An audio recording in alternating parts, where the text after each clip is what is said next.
Mississippi River, mighty and powerful, flowing through 29 states. At its mouth, where it empties into the ocean, it deposits the sediment that it's been carrying for hundreds of miles. And in doing so, it creates this landform called a delta. A delta is a piece of land that is made when a river drops off the stuff it has been carrying.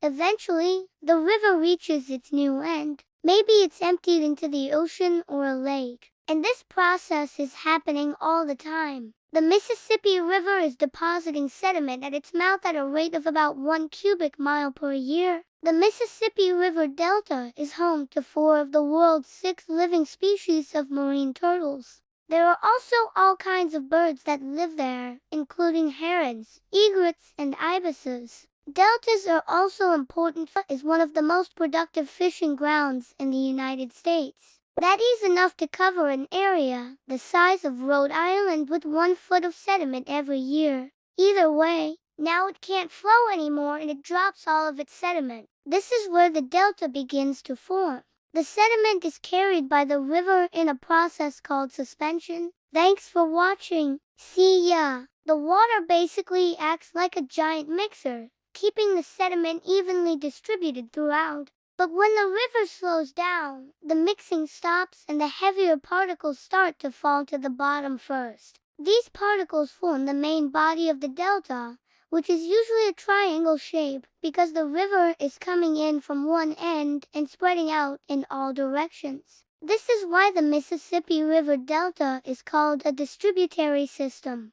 It is shaped like a big triangle with the point of the triangle at the mouth of the river and the base of the triangle stretching out into the Gulf of Mexico. A lot of rivers make deltas at their mouths because rivers carry a lot of sediment from erosion. It might be getting closer to sea level or maybe it's actually entering the ocean. Whatever the reason, when the river can't keep moving the sediment, it starts to drop it. And the way the river does this is pretty interesting. You see, normally when a river is flowing, it flows the fastest in the middle and the slowest along the edges. Because of this, the heaviest sediments tend to settle out first along the banks of the river. Over time, these sediments build up and they form these low, flat areas of land called natural levees. They act like little walls that keep the river from overflowing its banks. That sediment could be anything from rock to silt to clay. As the river flows, it's constantly wearing itself down.